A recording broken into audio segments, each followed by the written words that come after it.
As he went along, he saw a man blind from birth.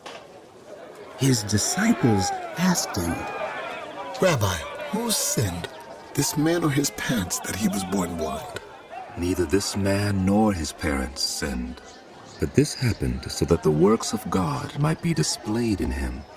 As long as it is day, we must do the works of him who sent me. Night is coming, when no one can work. While I am in the world, I am the light of the world.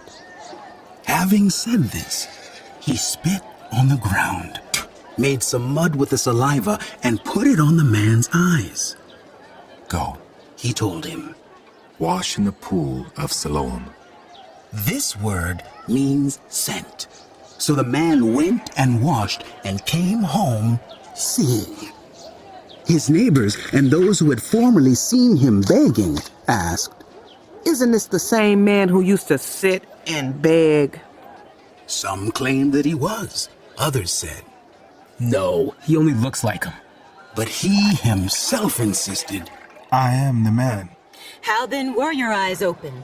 They asked. He replied, The man they call Jesus made some mud and put it on my eyes. He told me to go to Siloam and wash. And so I went and washed. And then I could see. Where is this man? I don't know. They brought to the Pharisees the man who had been blind.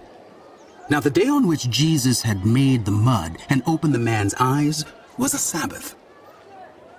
Therefore the Pharisees also asked him how he had received his sight. He put mud on my eyes. The man replied, And I washed. And now I see. Some of the Pharisees said, This man is not from God, for he does not keep the Sabbath.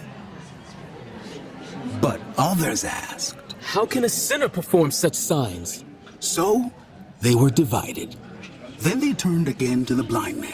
What have you to say about him? It was your eyes he opened. And the man replied, He is a prophet. They still did not believe that he had been blind and had received his sight until they sent for the man's parents. Is this your son? Is this the one you say was born blind? How is it that now he can see? We know he is our son, The parents answered. and we know he was born blind. But how he can see now, or who opened his eyes, we don't know. Ask him. He is of age. He will speak for himself. His parents said this because they were afraid of the Jewish leaders who already had decided that anyone who acknowledged that Jesus was the Messiah would be put out of the synagogue. That was why his parents said, He is of age. Ask him. A second time, they summoned the man who had been blind. Give glory to God and tell the truth.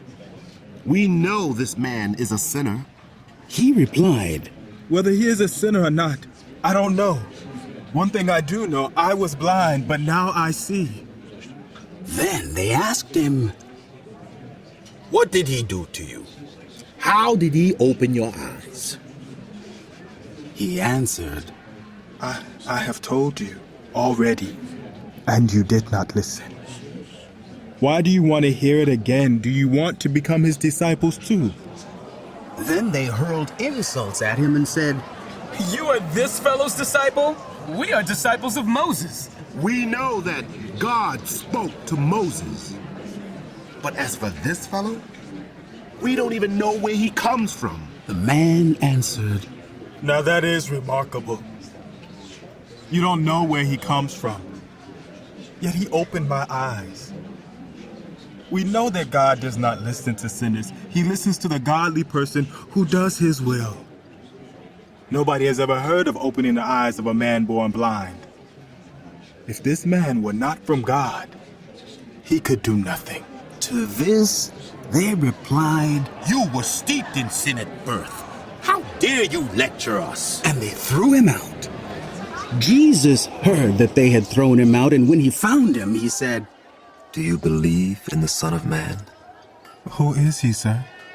Tell me, so that I may believe in him. Jesus said, You have now seen him. In fact, he is the one speaking with you. Then the man said, Lord, I believe. and he worshipped him.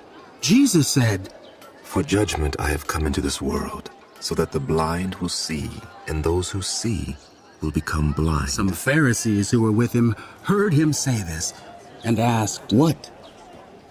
Are we blind too? Jesus said, If you were blind, you would not be guilty of sin, but now that you claim you can see, your guilt remains.